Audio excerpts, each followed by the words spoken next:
రారే చూతము రాజసుతుని రేయి జననామాయను రారే చూతము రాజసుతుని రేయి జననామాయను రారే చూతము రాజసుతుని రేయి జననామాయను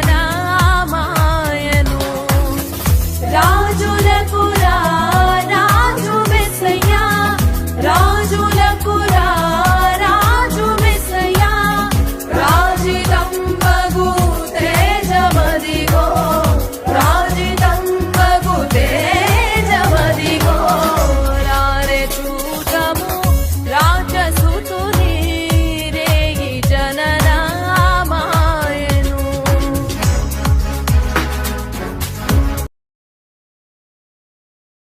దేవునికి స్తోత్రం. దేవుని యొక్క మహాకృపను బట్టి మరి గత ఆదివారం నుండి ఆదివారం వరకు దేవుని యొక్క రెక్కల నీళ్ళ భద్రతపరిచి క్షేమం ఇచ్చి భద్రతనిచ్చి ఆయన సన్నిధానానికి మనల్ని అందరినీ కూడా దేవుడు ప్రేమించి తీసుకొచ్చిన దేవాతి దేవునికి మహిమ కలుగును గాక. మరి ఇప్పుడు వాక్య భాగంలోకి వెళ్తుంటుండగా దేవుడు ఈరోజు మనతో మాట్లాడిన మాటలను కొన్ని మాటలను చదువుకొని మరి ఆ మాటలను బట్టి మనం ముందుకు సాగిపోదాం. మరి 2 సమూయేలు 7:29 చదువుదాం. 2 సమూయేలు 7:29లో ఏముందంటే, వాక్యంలోకి వెళ్తుంటుండగా వాక్యం చూస్తున్న నా ప్రియమైన సహోదరులకు నా హృదయపూర్వకమైన వందనాలు. గ్రూప్లో వాట్సాప్లో చూస్తున్న వారికి మరి అలాగే సంఘ బిడ్డలకు కూడా నా హృదయపూర్వకమైన వందనాలు తెలియపరచుకుంటున్నాను. దేవుని యొక్క మాటల్లో ఉన్నవి మరి ఈరోజు చెప్తుంటుండగా దేవదేవుని దగ్గర మనం ప్రార్థించి దేవా వాక్యం ద్వారా మీరు మాట్లాడండి ఆయన అని అడిగినప్పుడు దేవుడు మనందరికి కావలసిన వర్తమానం ఎప్పుడు విన్నవే అయినప్పటికీ ఆ సందర్భాన్ని బట్టి దేవుడు ఇచ్చిన మాటలు. మరి 2 సమూయేలు 7:29 ఒక మాట మనకు కనబడుతుంది. దయచేసి నీ దాసుడునైన నా కుటుంబమును నిత్యము నీ సన్నిధిని ఉండినట్లుగా దాన్ని ఆశీర్వదించము యెహోవా నా ప్రభువా, నీవు సెలవిచ్చి ఉన్నావు, నీ ఆశీర్వాదమును పొందిన నా కుటుంబము నిత్యము ఆశీర్వదింపబడునుగాక. నీ ఆశీర్వాదం నందిన నా కుటుంబము నిత్యము నీ ఆశీర్వాదాలకి వారసులుగా మేము ఉండాలి, నీ ఆశీర్వాదాలు మేము పొందుకునే వారిగా ఉండాలని భక్తుడు చెప్తున్నట్లుగా నీ ఆశ నా ఆశ ఏమని ఉన్నదంటే దేవుడి సన్నిధిలోనే గడపాలని ఒక ఆశ కలిగిన వారిగా మనం ఉండాలి. ఎప్పుడు కూడా దావీదుకు ఎప్పుడు కూడా దేవుడి సన్నిధిలో నిత్యము గడిపే ఆశ దావీదు పొంది దేవుని ప్రజలమైన మనకి కూడా దేవుడి సన్నిధిలో గడిపే ఆశ మనలో ఉండాలి. అందుకనే దయచేసి అనే మాట మనకి కనబడుతుంది. మరి దయచేసి నీ దాసుడునైన నా కుటుంబము నిత్యము నీ సన్నిధిలోని ఉండినట్లుగా దాన్ని ఆశీర్వదించుము. ఎప్పుడు కూడా నా కుటుంబం నీ సన్నిధిలో ఉండాలయ్యా, నీ సన్నిధిలోని ఎప్పుడు కూడా నిన్ను గణపరిచినట్లుగా నేనే కాదు నా కుటుంబము, నా బిడ్డలు, నా మనవులు, నా తల్లిదండ్రులు, నా భర్త, నా బిడ్డలు, నా భార్య, నా యొక్క పిల్లలు, నా కుటుంబము దేవుడి సన్నిధిలో ఉండాలని చెప్పి ఆశ కలిగిన ప్రాణాలు దేవుడు ఎప్పుడు కూడా తృప్తిపరుస్తాడు. మరి ఎటువంటి అపాయకరమైన ఎటువంటి శోధనకరమైన ఎటువంటి సమస్యలు ఉన్నప్పటికీ కూడా దేవుడు వాటన్నిటి నుండి కూడా దేవుడు విడిపించి విమోచించి దేవుడు రక్షించి ముందుకు నడిపిస్తాడు.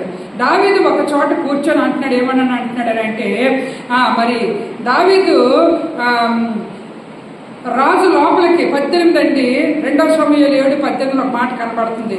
దావీదు రాజు లోపల ప్రవేశించి యెహోవా నీ సన్నిధిని కూర్చుండి ఇలాగున మనవి చేస్తును, నా ప్రభువా యెహోవా, ఎంతగా నీవు నన్ను హెచ్చించుటకు నేను ఎంతటి వాడిని, నా కుటుంబం యాపాటిది, ఎంత హెచ్చుగా చేసినందున నీ దృష్టికి కొంచెమే మానవుల పద్ధతిని బట్టి బహుకాలము జరిగిన తర్వాత నీ దాసుడనైన నా సంతానమును కలుగబోవు దానిని గురించి నీవు సెలవిచ్చి ఉన్నావు యెహోవా నా ప్రభువా, దావీదు అను నేను ఇక నీతో ఏమి చెప్పుదను అని మాట. యెహోవా నా ప్రభువా, నీ దాసుడనైన నన్ను నీవు ఎరిగి ఉన్నావు అనే ఒక మాట మనకి కనబడుతుంది. దేవుడు దాసుడిని ఎరిగి ఉంటాడు, భక్తుల్ని ఎరిగి ఉంటాడు. ఆ భక్తులు ఎరిగిన దేవుడు ఆ దేవుని సన్నిధిలోని మనం ఎలా తగ్గించుకొని దేవుని దగ్గర మనం ప్రార్థించాలనేది కొన్ని మాటలు దావీదు అనుభవాలు ఉన్నాయి. దేవుడి సన్నిధిలోకి వెళ్ళిపోయాడు, కూర్చొని అంటున్నాడు, ఏమని అంటున్నాడు అంటే, ఇంతగా హెచ్చించుటకు నేను ఎంతటి వాడిని, నా కుటుంబం ఆ పాటిది. మనము దేవుడిని నమ్ముకున్న స్థితి స్టార్టింగ్ లోని ఎటువంటి స్థితిలో ఉన్నాము? ఇప్పుడు 15 సంవత్సరాలు 20 సంవత్సరాలు ప్రభువుని నమ్ముకునేక ఎటువంటి స్థితి దేవుడు ఇచ్చాడో, ప్రభుతో దేవుడు ఇచ్చిందని జ్ఞాపకం చేసుకోవాలి. నీ బలము, నీ శక్తి, నీ ధనము ద్వారా నువ్వు లేవు. కేవలము దేవుని యొక్క మరి శక్తి ద్వారా, దేవుని యొక్క బలము ద్వారా నీవు నేను ఇలా ఉన్నాము. దావీదు వివరిస్తున్నాడు. దావీదు కృతజ్ఞత హృదయాలు కలిగి దేవుణ్ణి గణపరుస్తున్నాడు. అందుకే ఇక్కడ చదువుకున్న దాంట్లో ఏమంటున్నానంటే 2 సమూయేలు 7:29 దయచేసి నీ దాసుడమైన నా కుటుంబము నిత్యము నీ సన్నిధిని ఉండినట్లు దాన్ని ఆశీర్వదించము యెహోవా నా ప్రభువా, నీవు సెలవిచ్చి ఉన్నావు. నీ ఆశీర్వాదం నందిన నా కుటుంబం నిత్యము ఆశీర్వదింపబడును గాక.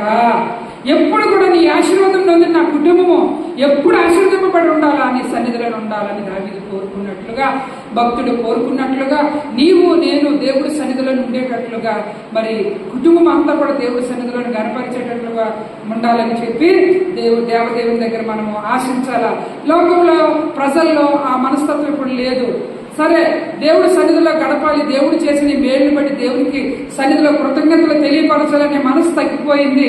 నా బలము, నా శక్తి, నా డబ్బు, నా ధనం అనుకుంటున్నాడు మనిషి. కాబట్టి నీది నాది ఏది కాదు, దేవుడు లేకుండా ఏది జరగలేదు. ఆయన ఇస్తేనే, ఆయన కలుగు చేస్తేనే మనకి. కాబట్టి దేవదేవుని దగ్గర కృతజ్ఞత హృదయం గలవారిగా మనం ఉండాలి. మనము మన కుటుంబం. యెహోషువ అంటున్నాడు, నేను నా ఇంటి వారు యెహోవానే సేవిస్తాం. మీరు ఎవరిని సేవించడం మీకు ఎంత చెప్పినా మీరు వినట్లేదు. కానీ నేను నా కుటుంబం మట్టుగా, నేను నా ఇంటి వారి మట్టుగా యెహోవానే సేవిస్తాము. దేవుడి సన్నిధిలోనే మేము గడుపుతాము.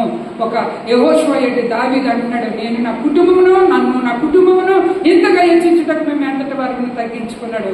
మరి మనుషుడు తగ్గింపు జీవితం లేదని పరిశుద్ధాత్మ దేవుడు మాట్లాడుతున్నాడు. కాబట్టి నీవు నేను దేవుడి సన్నిధిలో దేవుడి కనుదృష్టి దగ్గర ఉండేటట్లు ఉండాలని దేవుడు సెలవిస్తున్న మాట. యెహోవా నా ప్రభువా, నీవు మరి సెలవిచ్చి ఉన్నావు. నీ ఆశీర్వాదం నొందిన నా కుటుంబం నిత్యము ఆశీర్వదింపబడును గాక. నీ ఆశీర్వాదము నా కుటుంబము పొందింది. కానీ ఆ ఒక ఆశీర్వాదం నిత్యము ఉండాలి. కొద్ది రోజులు ఉండి కొద్ది రోజులు పోవటం కాదయ్యా. నిత్యము ఉండాలంటే నువ్వు ఎంతగానో దేవుళ్ళో నలుగుబడి ఉండాలని దేవుడు వాక్యం సెలవిస్తుంది. అంతేకాదు 2 సమూయేలు 22:51 నీవు నియమించిన రాజునకు గొప్ప రక్షణ కలుగు చేయవాడు, అభిషేకించిన దావీదునకును అతని సంతానమునకును నిత్యము కనికరము చూపువాడవు. ఎవరినన్నా కనికరించేటటువంటి దేవుడు ఎవరిని కనికరించారు? ఏమని చెప్పారు? ఏమని చదివాను? దావీదును, దావీదు సంతానాన్ని.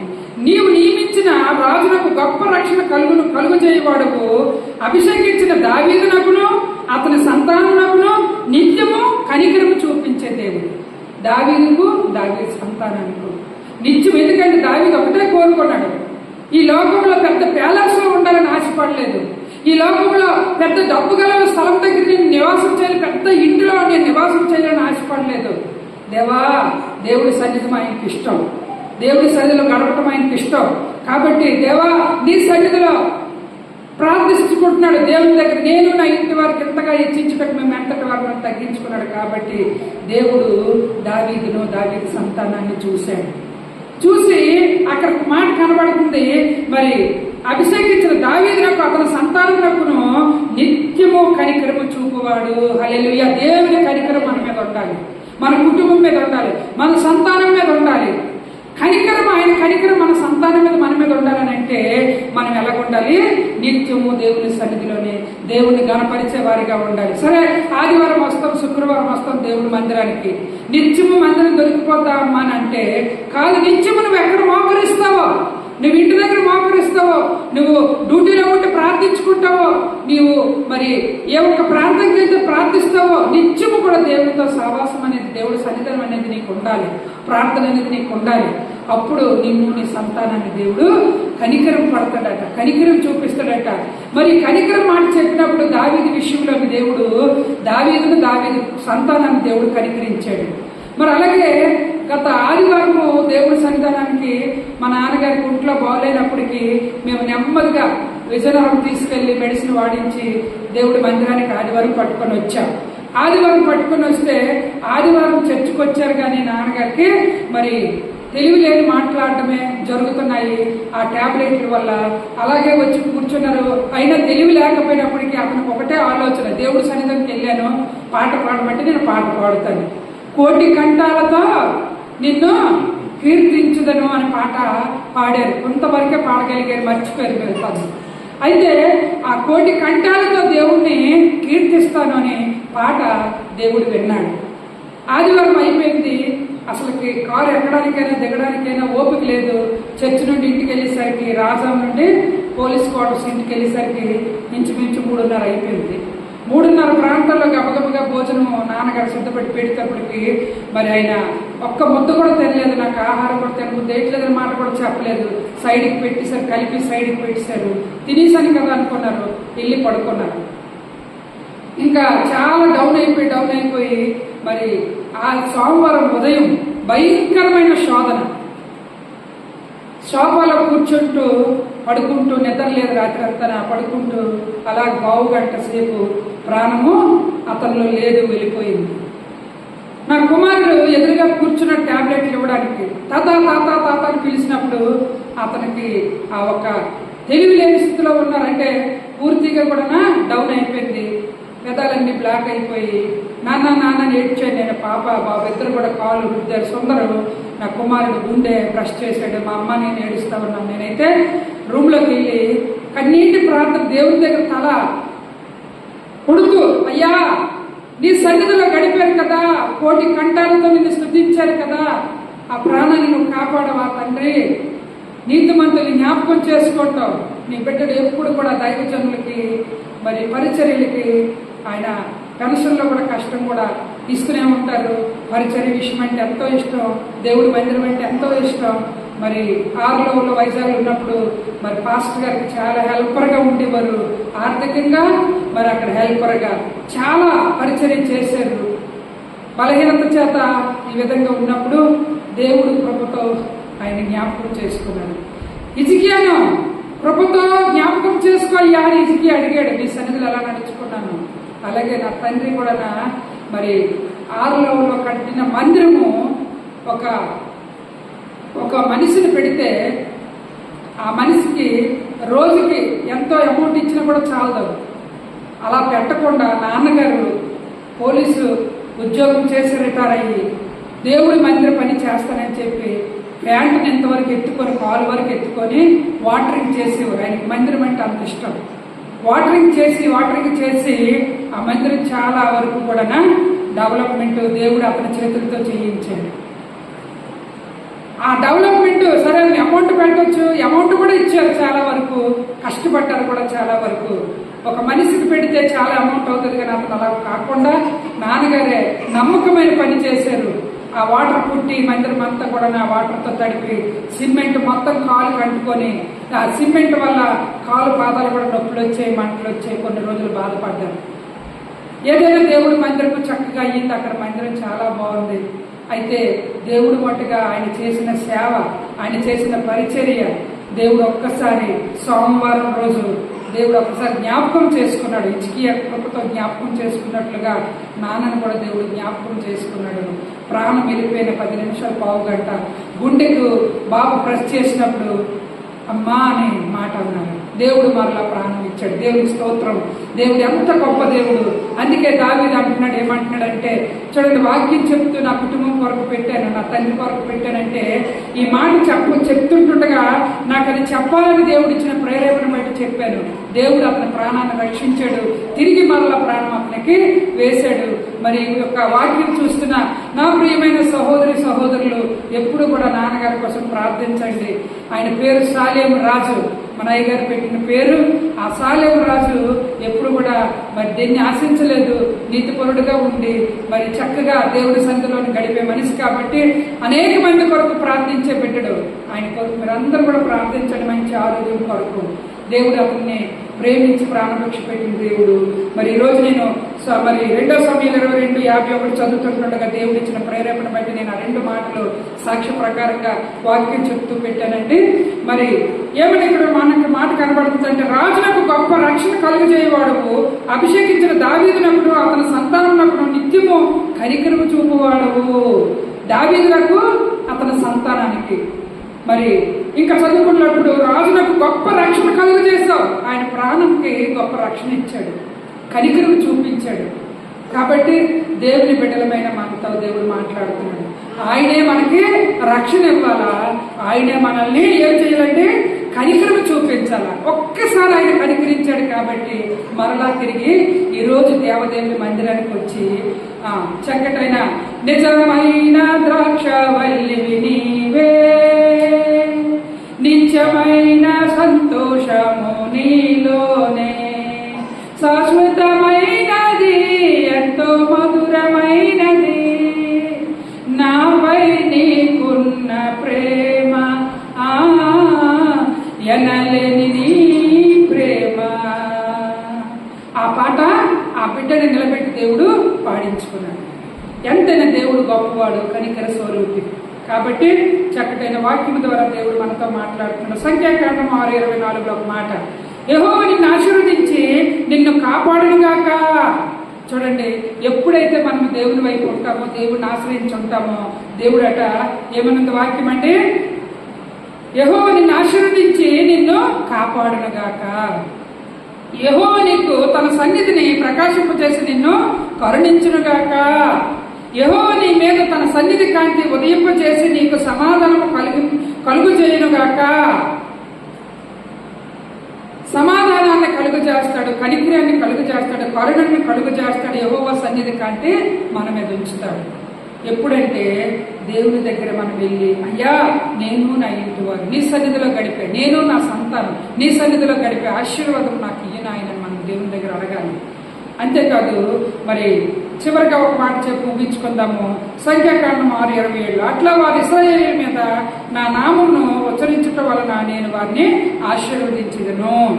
ఇశ్రాయేలు ప్రజలు దేవుడు చేసిన కార్యాలు బట్టి, నామాన్ని బట్టి నిజమైన బిడ్డలమైన మనము ఈరోజు దేవుడు చేసిన అద్భుతాలు మనం చెప్పుకున్నట్లుగా, దేవుడు చేసిన కార్యాలు మనం చెప్పుకున్నప్పుడు దేవుడట నిత్యము కూడా ఆశీర్వాదము మన మీద ఉంచుతాడట. అంతేకాదు, కీర్తన 89:28, నా కృప నిత్యము అతనికి తోడుగా ఉండజేసేదను, నా నిబంధన అతనితో స్థిరముగా ఉండెను, శాశ్వత కాలం వరకు అతని సంతానమును ఆకాశం ఉన్నంత వరకు అతని సింహాసనమును నేను నిలిపెదను. ఎంత చక్కటైన మాట అండి.